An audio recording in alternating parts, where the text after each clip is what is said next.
our class, Constitution in the Classroom, we're going to be on lesson 2 today, and we're actually going to give you an example of team teaching. So Mr. Farnsworth will be teaching the second half of the lesson, and I'll teach the first half, and we'll be able to cover the material and hopefully make it more interesting as we have 2 people teach. So we're excited that you're here and appreciate your taking the time to come. And we are going to, like I said, do lesson 2, which is Ruler's Law and Anarchy and People's Law. So you maybe not have been introduced to that before.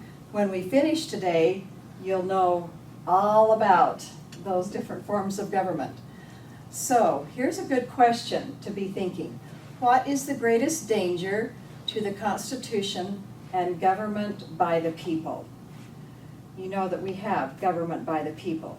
And you learned from last week's lesson that ruler's law is very different than people's law. And so we realize that the Constitution is somewhat in danger, that government by the people isn't permanent unless the people promote it.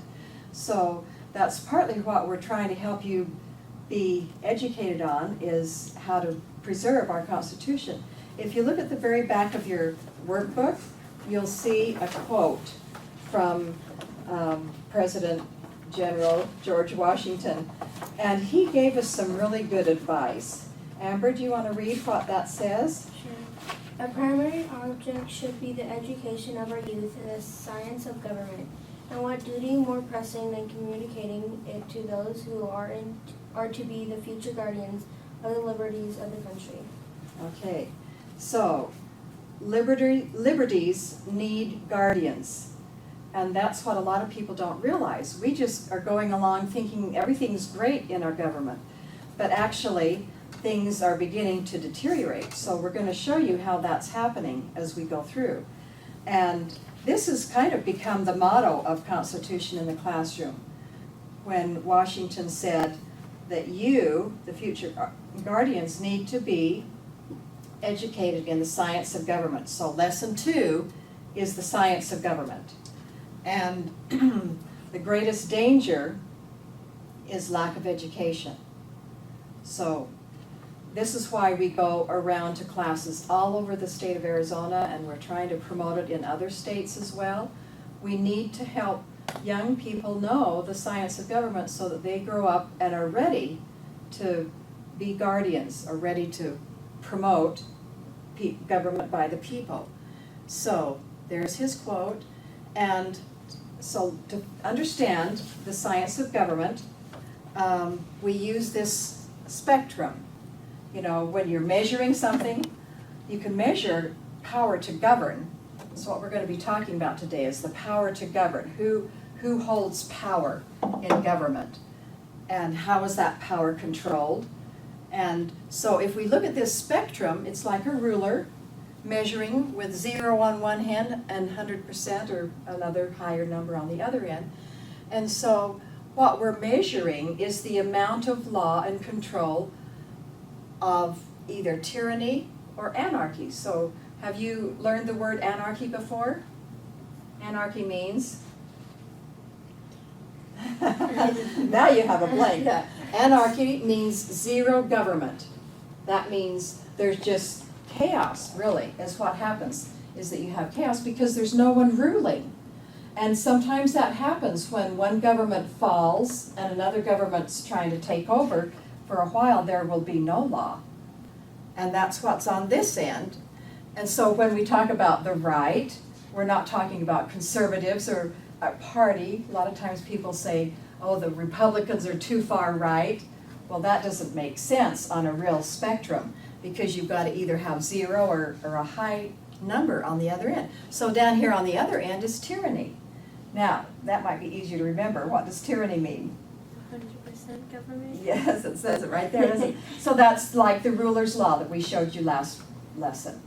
Ruler's law is when they make every law, they punish, they do everything. Everything is under a king or a dictator. So that's what tyranny is. So on this spectrum, this is another graph showing it, where you have no one ruling, or you have a ruler who holds all the power. And we like to demonstrate it with the block, because if one person is holding it, then they have all the power to govern, like a tyranny or a tyrant. Okay? So when you have one person who's ruling, ruler's law can be called a king or a czar, pharaoh, sultan, dictator, communism. All of those are different forms of ruler's law, where one person or group of people hold all the power to govern. And so that's what happened all the way down through history. All the countries had one form or another, just different names, but the same kind of government. So these powerful rulers, how do they keep a hold of this? How do they maintain their power over people? What do you think? They make them think that they're doing the right thing. They would, right. They think, and they try to convince everyone that everything they do is right. Okay, what else might there be?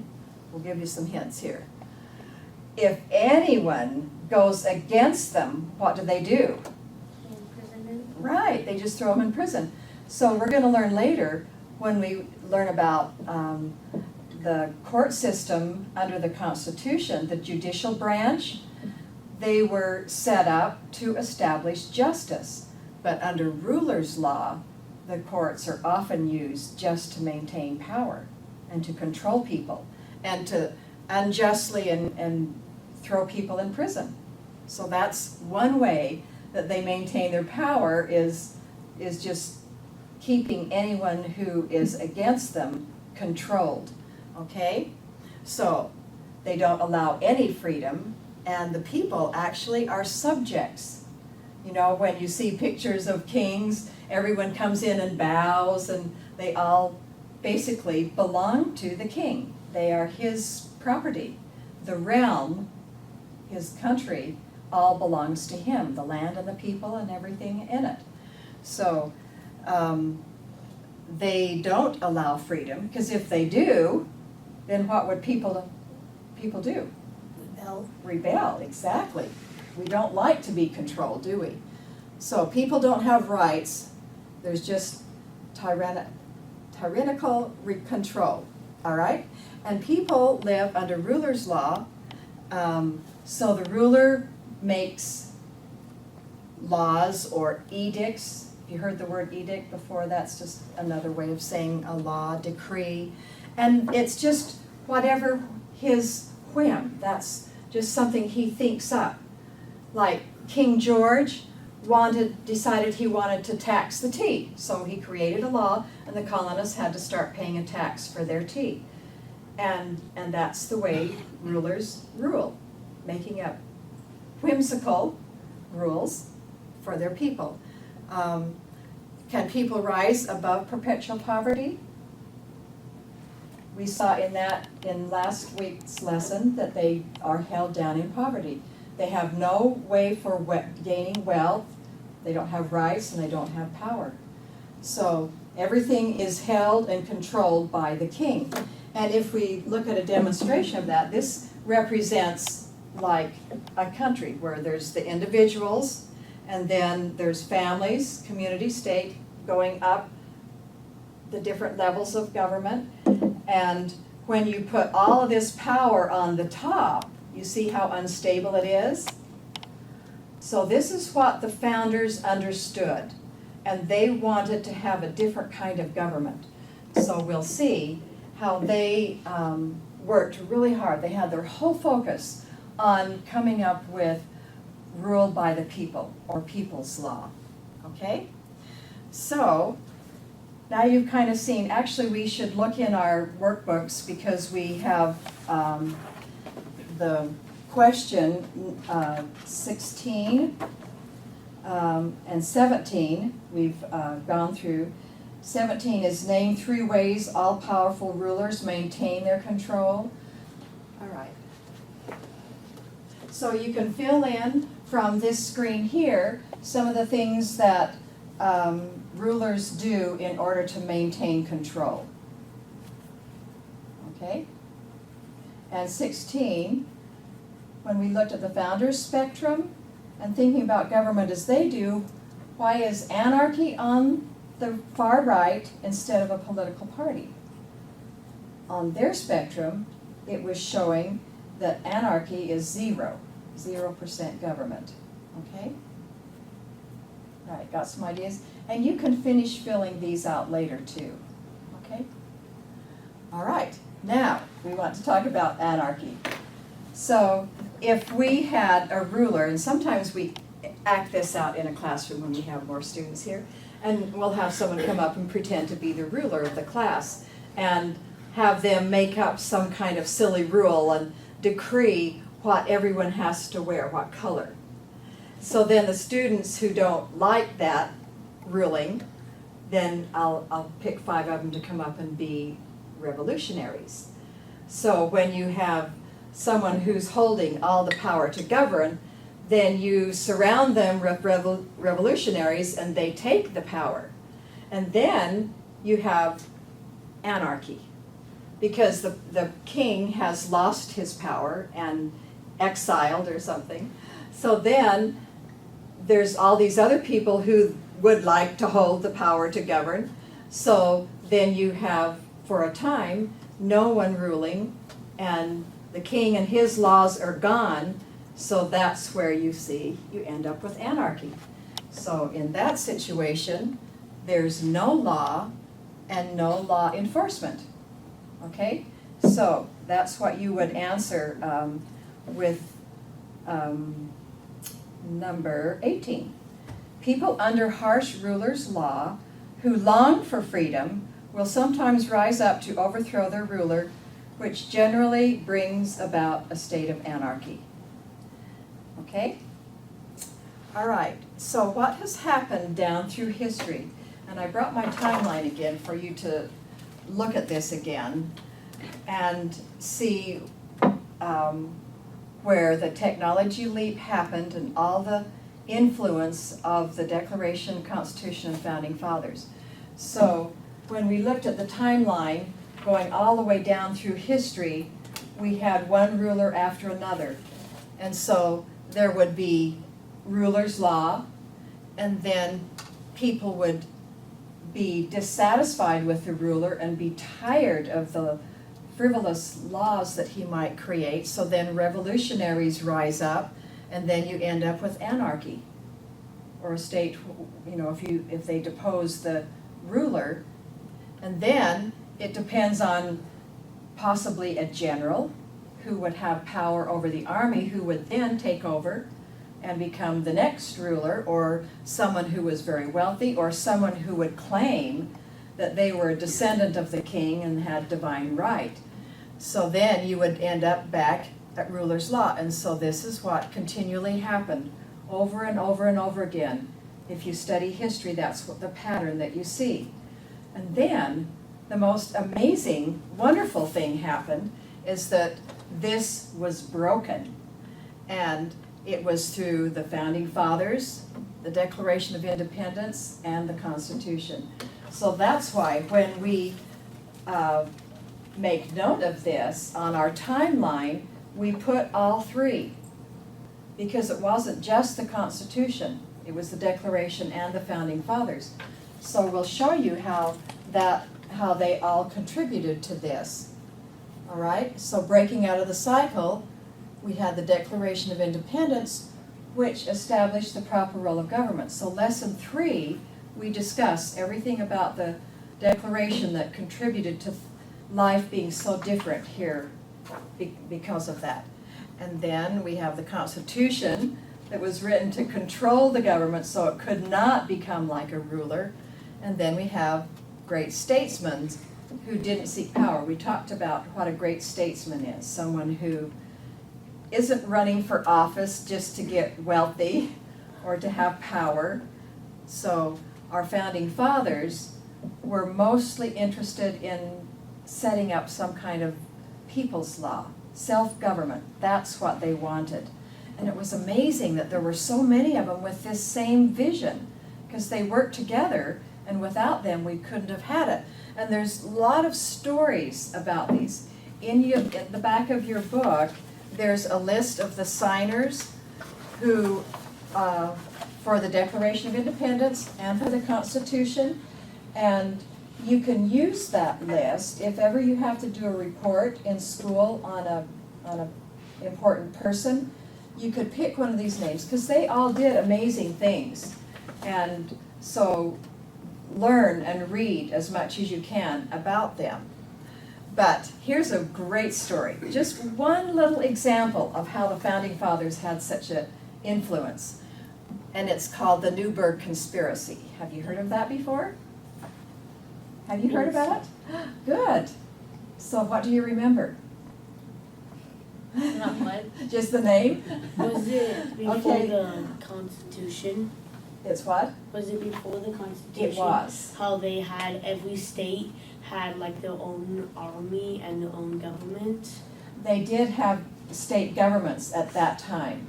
But they had the Articles of Confederation, and so they had a Congress that was trying to run the country during the Revolution and after. They were trying to come up with a form of government. It just wasn't very efficient yet. It was like they had to make a trial and some errors, and then they eventually came up with the Constitution. But after the war, what happened is that the officers, all of these who had served under General Washington, became really angry and disgruntled because Congress didn't pay them for their service in the Revolutionary War. And so they had began to meet secretly and conspire. You know what conspire means, right? They're plotting how they can take over Congress and have George Washington become king. So you see, the revolution could have ended the same as every other country, with establishing ruler's law to continue the same as the cycle had shown. But because it was George Washington and he had such great integrity, he refused. He told them he would not, but they continued to meet in secret, and they wanted to try and force him. And they actually were making plans to storm the Congress. And he said, don't start the shedding of more blood. He said, this is not what we fought the war. So what happened in Newburgh, that's why it's called the Newburgh Conspiracy, he showed up at one of their meetings. And while he was there, of course, they let him speak, and he went up and gave the most powerful speech about how they had fought together through the war, and how the founders, the other delegates in the Congress, they had a different vision of the kind of government they wanted to have. They didn't want to have another king. They wanted the power to stay with the people. And so this is what Washington was envisioning. He could see that people could rule. So you divide up the power between the people, and then look how stable it is. Isn't that different than ruler's law? This is what the founders had in mind. They wanted to experiment with people's law. And so he explained that. He said, we didn't fight the war to make me king. And he went through that. And then when he gets towards the end of his talk, he's wanting to read a letter to them. And so he pulls that out of his pocket and he tries to read it, and he can't read it. And so he said, the famous, whoops, it's not on there. The famous words that he said were, "Gentlemen, you will permit me to put on my spectacles, for I have grown gray in your service and now find that I am nearly blind." And when the officers saw him do that and heard those tender words, they just all of a sudden their anger just melted away, and they no longer wanted to force him to be the king. They remembered how great he'd been with them in the battlefield and during those horrible winters where they were so deprived of things they needed. And he was the first winning general who gave all the power back to the people and said, no, I'm just going to be a normal citizen now. Isn't that amazing? Just this one little incident shows us that these founders had a different vision of what government should be. And it's because of them. We would not have had our Constitution if we hadn't had those founding fathers. Our country would have just gone through the same cycle like every other country had. But when these officers of Washington remembered back to the days when they had been in battle together, they did have great love for Washington. And because of his speech to them at their meeting, they did stand down. There never was the rising up against the Congress, and so it ended. And it's interesting to note, in the Library of Congress, that's where they keep record of everything that has gone on, the facts of our country from the beginning. There are 67 occasions that General Washington requested a day of fasting and prayer for help during the war. He was a very spiritual man, and the soldiers all knew that he would every day be found somewhere in prayer. And so we learn that he had integrity. He was extremely honest and good to his men, and he often was with them on, living near them on the battlefield. He didn't live far away in some very nice, comfy location like generals would normally do. Washington was a different kind of man, and it's important to know that. A lot of people have lost these wonderful stories about Washington, and he was named Father of the Country, right? You've heard that before? And it was for the amazing things he did. He really deserved the title of Father of the Nation. So, Father of our country, and if you remember, these little starred facts in here are things that are on the civics exam when you get bigger and have that to take. So I just wanted to remind you of that. So he was the first president, a man of integrity and honor, and he firmly believed that people could govern themselves. This is what he envisioned, even though there were no other examples anywhere in the world of people ruling themselves or a constitution. He had that vision in his mind, and he was not alone. There were over 200 great founding fathers, and so Mr. Farnsworth is now going to tell you about some of the others and how the founders came up with the ideas that became the Constitution. All right?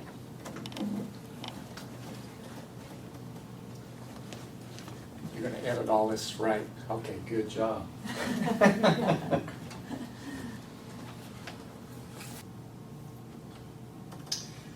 Well, thank you, Sarah, for a wonderful introduction to lesson number 2, and thank you for coming to hear these marvelous teachings about how America gained the Constitution, which is the rule of people, and how we have enjoyed that marvelous document, the Constitution, for over 227 years. It's been a marvelous time, hasn't it? But it took more than one person, meaning many more than George Washington himself. And it's quite amazing that there was a group of men, more than 200, as Sarah mentioned, that felt the same way about freedom. But they wanted it not only for themselves, but they wanted it for their neighbors and their friends. They wanted it for everybody, and so they didn't seek this power. But all of them had the same common goal of freedom for everybody, and they knew that if everybody could understand that principle and govern themselves and make correct decisions, they could be a people of peace, and that's what they sought. So, their great ideas came from the various points of study that they made as they looked at various things that were happening in the world and various civilizations and how they had lived, and what caused their downfall and what caused their successes. Then they were able to, in their writings and in their work, they were able to determine the direction that this new nation could go in forming a set of rules and laws that they could all live by. So, in that study, we found that they looked at all the writings. And remember that the printing press had been invented not long before in Europe, but yet it was very needed, you know, to disseminate information. And so they began to read, and they read the books of the world about the different civilizations that had been written. And they studied the laws of those lands, what was effective and what wasn't effective.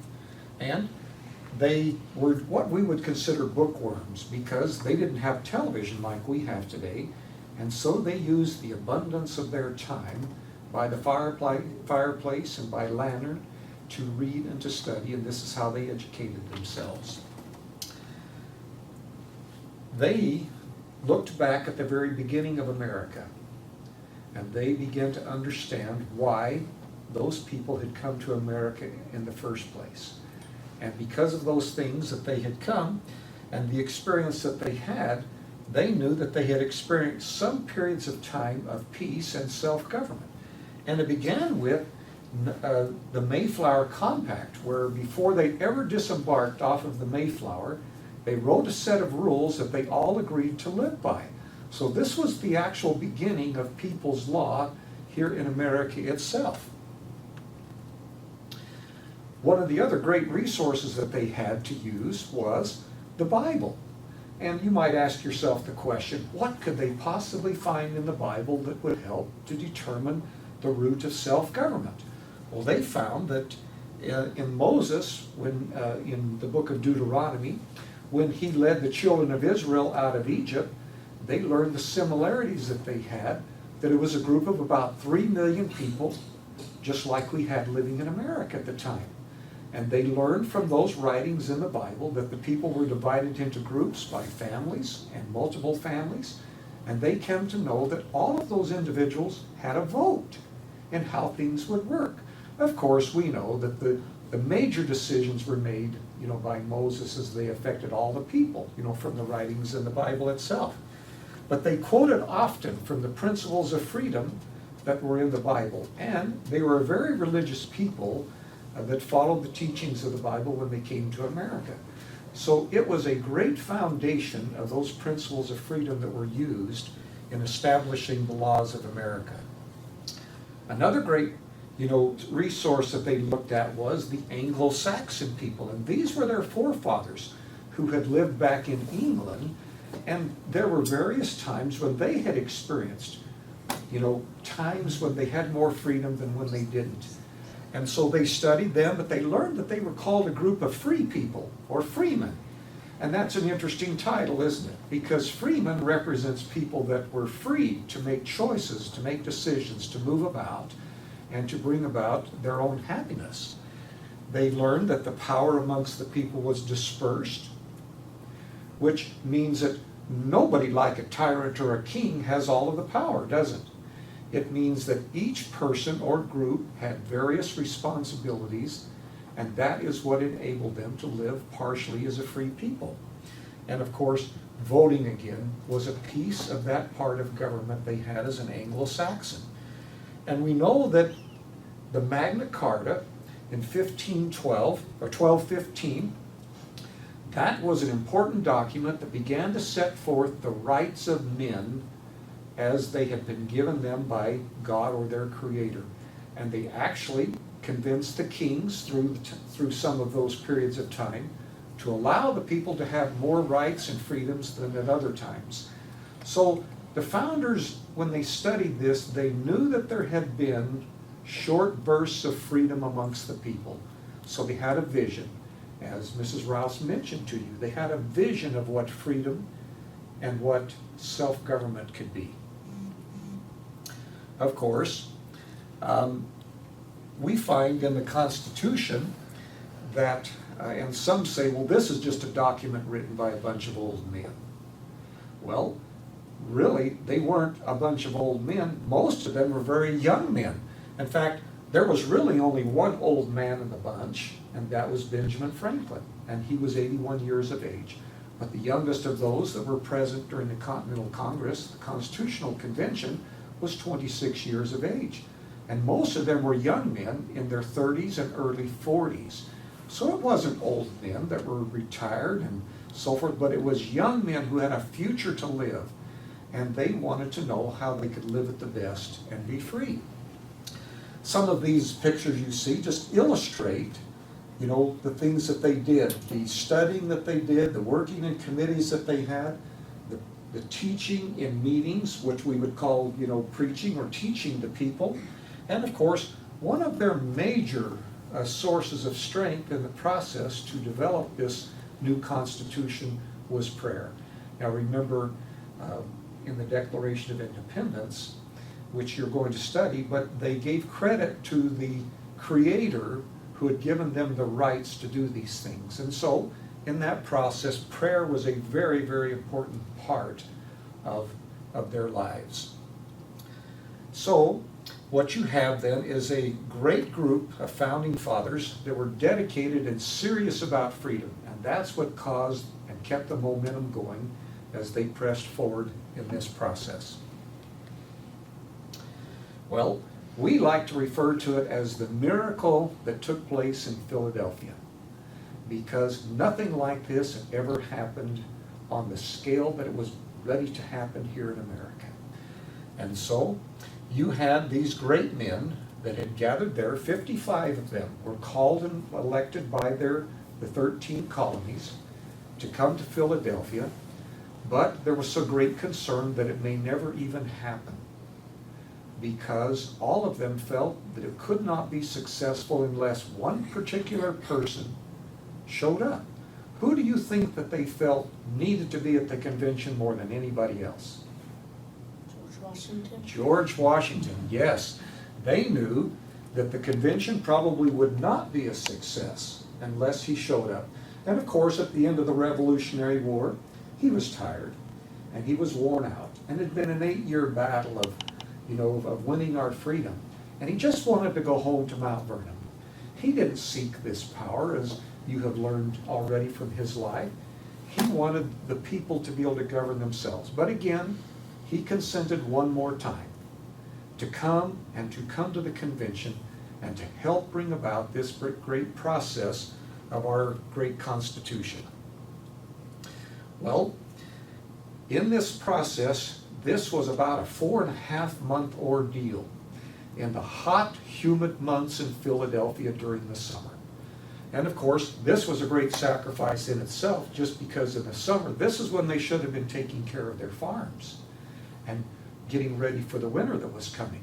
And yet, because of their love for freedom and the people, they sacrificed that time and came to Philadelphia to be involved in this great endeavor of freedom. Well, while there, they listened and they wrote and they talked and they debated and they sorted through all of the ideas of freedom. And they worked for a consensus. In fact, George Washington made sure that none of the issues were left on the table unless all of them agreed how it needed to be. And of course, there was some compromise involved. There had to be. These were men from 13 different colonies and walks of life. They were farmers, they were preachers, they were lawyers, they were businessmen. They didn't all think the same, but they wanted the same thing. And so in the course of this convention, as they worked together and they began to see the light of how freedom could be sustained here in America, compromise became a part of the process. But compromise was not a bad word. Compromise meant that they come to an agreement for the right principle for the people. It wasn't to give into something wrong or something of lesser value. It was that together they compromised their feelings and their wants for the benefit of everybody. That's the great consensus that took place. Of course, remember at the end of the Revolutionary War, the 13 colonies, they were quite disorganized, weren't they? Because of these various walks and business, entities that they had, and their, between farming and law or business and shipping, they all didn't have the same, business element, and so there was some fighting and squabbling, over fishing rights. There was some squabbling over tariffs. There was some squabbling over, where the boats would park and unload, because everybody was looking for a benefit, for them and for their state. So this is what helped bring everybody together. And of course, at this time, we had, as I mentioned, a group of about 3 million citizens here, or soon-to-be citizens here in America. And so it was not just a small group of people. It was quite a large group of people that they were seeking this freedom for.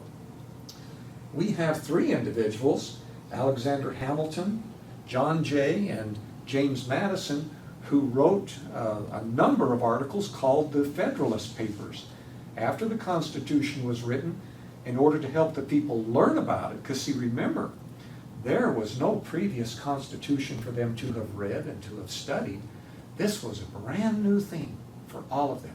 So these 3 men wrote in what has been called and studied now today as the Federalist Papers, and that was to help people to understand how this new Constitution for the people was going to work and what the benefits would be if they would all get behind it, and if they would all support and sustain it, how it would bless and protect everybody's lives. So the beginning of that Constitution, as you've heard, we the people, it was such a fitting phrase because it signified a unification of everybody, having a collective purpose in this new government was we the people. It wasn't I, it wasn't me, but it was a whole lot of we to get this thing done. Well, Mrs. Rouse showed you this line of how to gauge power, which was really interesting. And of course, when they understood tyranny, which they did very well because of King George, but then they also began to understand anarchy, because at the end of the Revolutionary War, when you just heard about the great Newburgh conspiracy, the country was drifting back towards anarchy, where there were not any laws that the people could live and all agreed to that would keep them civilized. So it was necessary to find where we're going to place this power structure in order for the people to be as far from tyranny as they could be, and also be as far from anarchy as they could possibly be, because those are 2 very destructive ends of a lack of government and an overbearing power. So they were able, by this marvelous process of government by the people, they were able to put this power block right in the very center, as far from anarchy and as far from tyranny as they could get, which made it equal distance, didn't it? And it's called the balanced center. And all of you have, ridden on a teeter before. And when you can balance that thing, both ends are equal, aren't they? Well, that's this whole structure of government, was to balance it so that it would remain steady. And this was a miracle, because nobody in the world had ever been able to accomplish such a feat. Of course, we refer to it now as the land of opportunity, and the marvelous celebrations that we have as we look back and think about this fight and these great men and their wives and their children that sacrificed so much. We celebrate those great events, don't we? We do that with the Declaration, and we do that during the month of September during Constitution Week, don't we? Well, the genius of the rule of the people was the key. In other words, if everybody could live by the same rules and the same laws and respecting each other's rights, then there would be peace in the land. And that's not what they had lived under with King George, was it? No, he had treated them differently by taxing them differently than the other citizens in Britain. And he just saw America, it appears, as just another place to plunder the people, to take from them their wealth, and take from them the hard work that they were generating, and to, of course, limit the freedoms that they were hoping to achieve. And the whole basis of why they came to America in the first place was those great principles of freedom. So it was called a great experiment.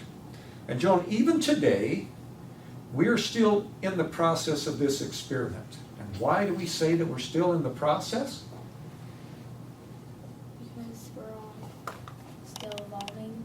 We're all, as people, learning to do the very same things that the founders had to learn to do then, aren't we? Because it doesn't just get into our blood and just stay, and it doesn't become automatic that we can live these laws. We have to learn to live them by respecting them, don't we? And we have to respect other people's rights and freedoms, and then that helps us to maintain the civilized society that the founders envisioned with this marvelous rule of the people. Of course, people became responsible for that. That's what is a critical piece of the process, responsible for their own happiness. And of course, independent meant that they had to provide for their own needs. That was a critical piece of self-government, was to not rely upon others or the government to provide for those things that were essential in your lives. Of course, there is a great difference between rule of the people, or people's law, and ruler's law, isn't there?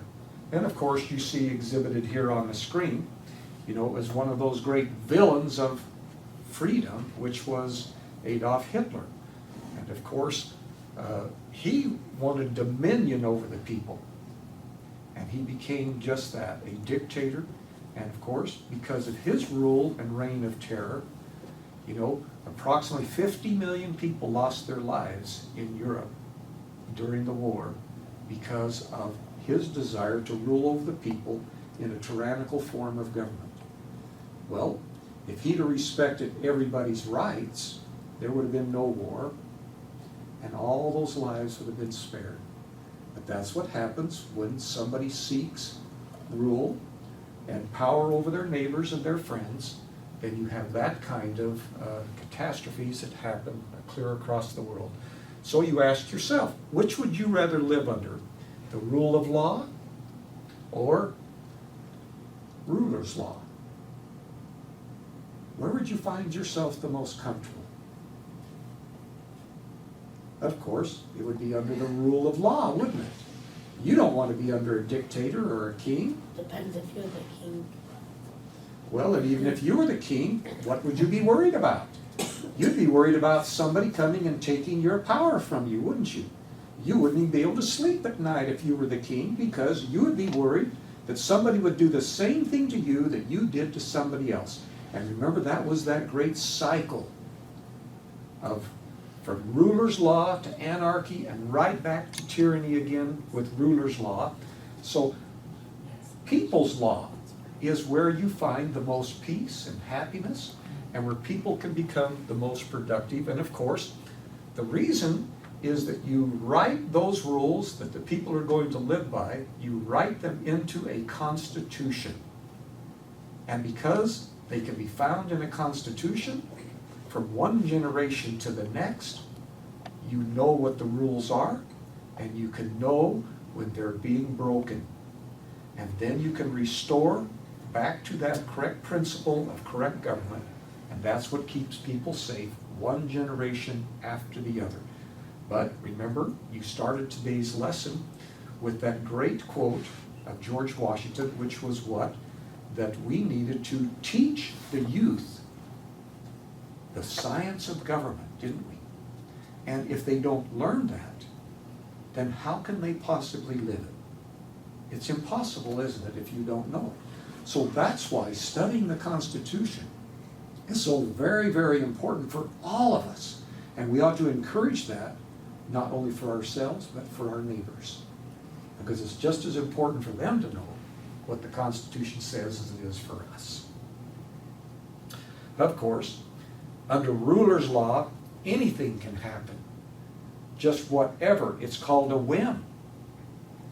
And it may be something entirely different tomorrow that you were not expecting, that could be a very uncomfortable rule from a ruler. Well, under a constitution, those written laws is what keeps the people safe and secure. Because everybody can point to that law and say, no, you're wrong.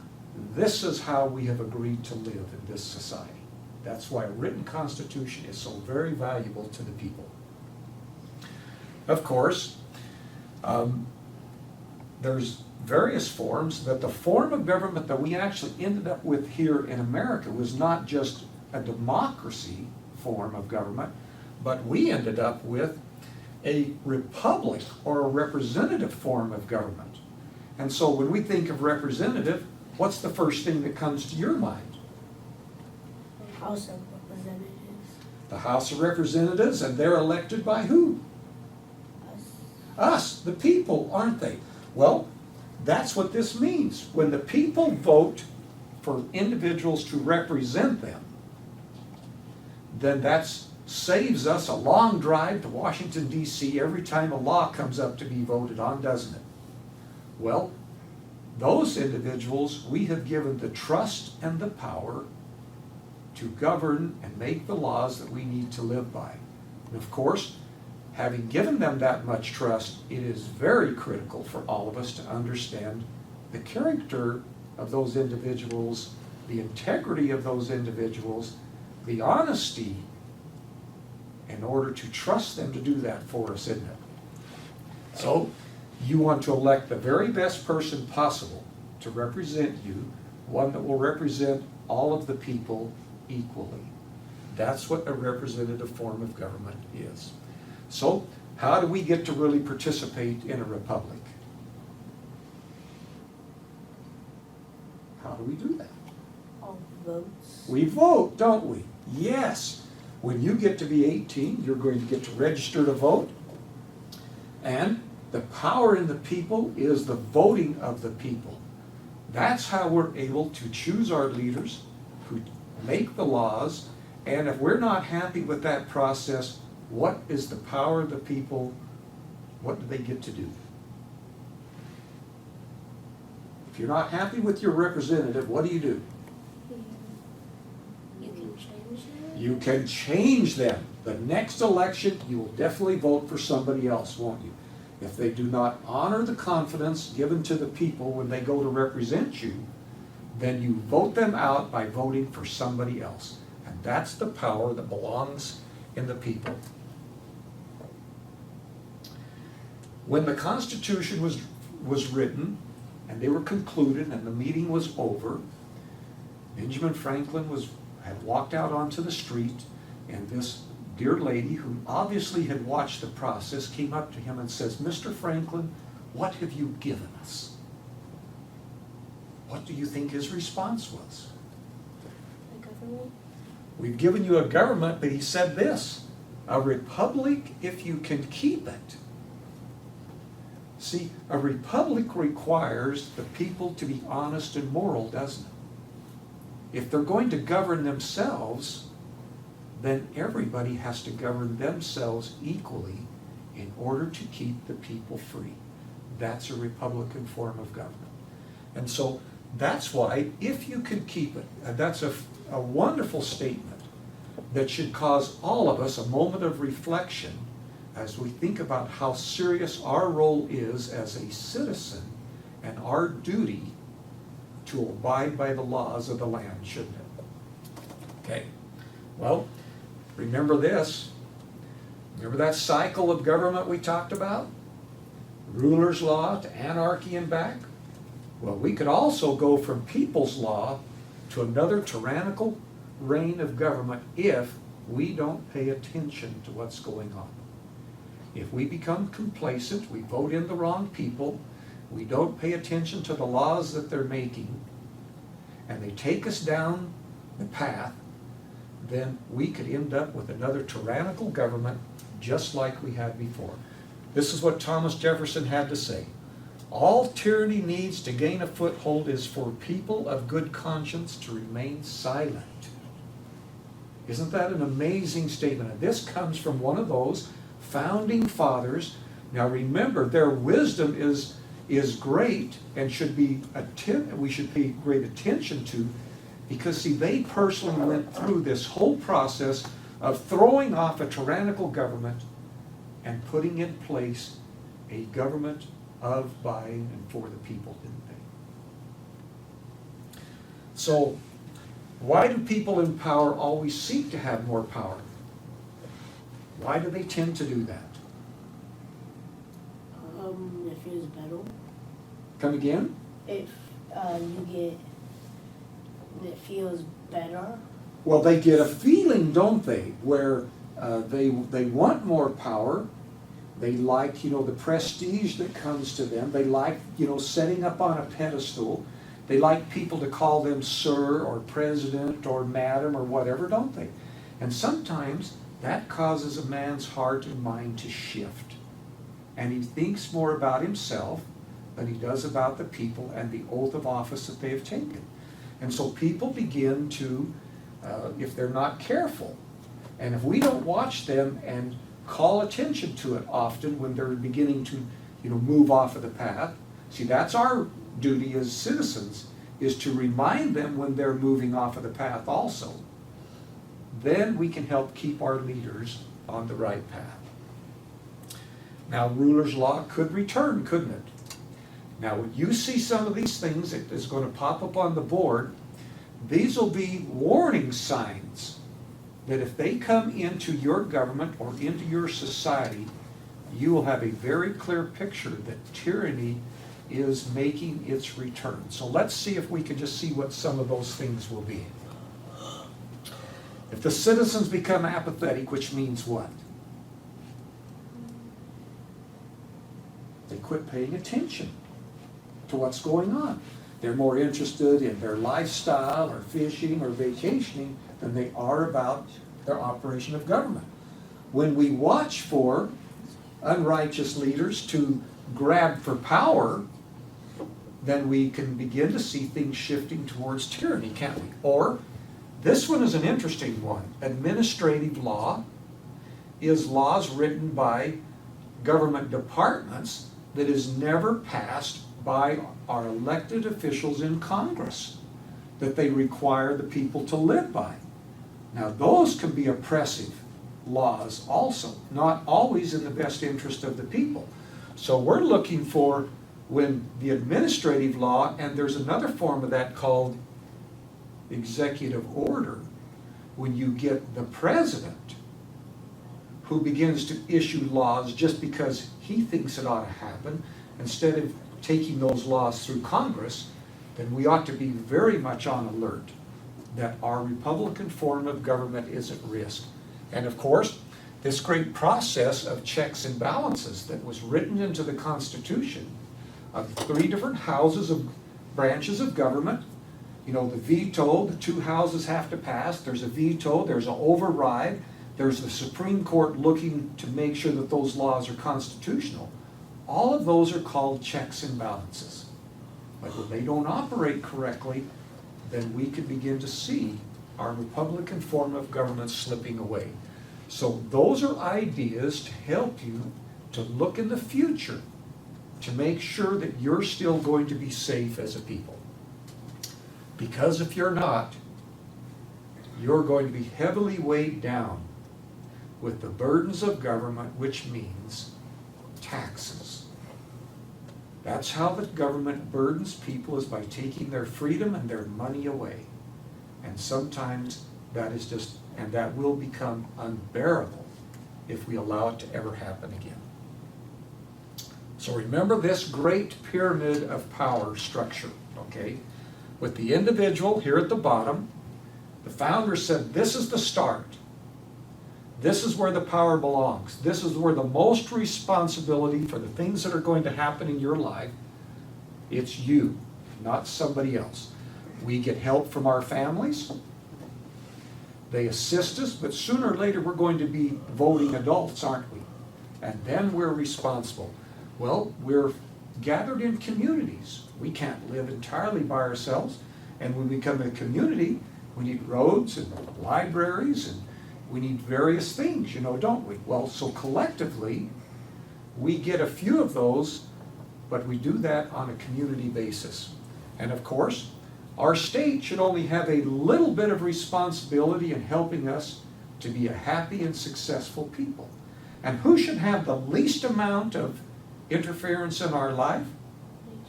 The federal government should absolutely have no responsibility other than the powers delegated to them in the Constitution itself.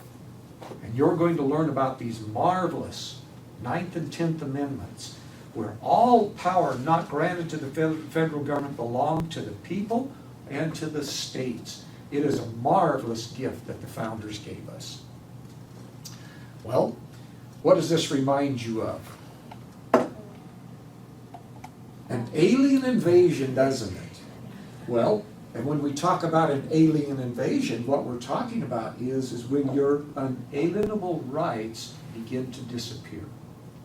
When those God-given rights of freedom, remember, life, liberty, and the pursuit of happiness is just 3 of those categories. But when those start to disappear, that is your unalienable rights that are soon to evaporate and to be gone. Well, James Madison, this is a marvelous, and this fits right with what George Washington encouraged us all to do to begin with, doesn't it? That a well-instructed people alone can be permanently a free people. Now how could that be said? What does education have to do with freedom? They can teach you the wrong things so you could be taught things so you could have more freedom and you could make the choices to have that freedom. Yes, by exercising your rights because you've been taught about them and then carrying them forward as a group of people, you can be guaranteed to be free, can't you? But if you don't learn what they are, then anybody and everybody might just try to pull the wool over your eyes. And the next thing you would know is that ruler's law would be back in place. And getting out of underneath that burden took a war, didn't it? It took the Revolutionary War to throw off the chains of tyranny so that we could be free here in America. And if it ever happened again, it would require another war for us to be able to throw off those chains of tyranny. So, stand for freedom with education. Encourage friends and neighbors, classmates, to become involved in learning about the Constitution because their freedom depends on it. Or the next thing is, it will take war in order to sustain them or to regain them. Now, Abraham Lincoln was not one of the founders, was he? But he understood this great principle of government for everybody. And of course, at Gettysburg, where those 600,000 lives and casualties during the Civil War, to maintain the freedom that we had, he wrote these marvelous lines for us to understand to help us. From these honored dead we take increased devotion, that we here highly resolve that these dead shall not have died in vain, that this nation under God shall have a new birth of freedom, and that government of the people, by the people, for the people shall not perish from the earth. He reinstilled in the lives of the American people this great principle of freedom. And hopefully we will never have to fight another war for that to happen. But it can happen, but we can keep freedom if we will keep ourselves educated and then act upon those principles of education, which means what? What are you going to have to do in your life in order to be free? Can you just let somebody else do it? No, it's going to take every one of you doing your part in order to assure that we're going to have freedom for all. Okay? Don't ever forget that. That's the end.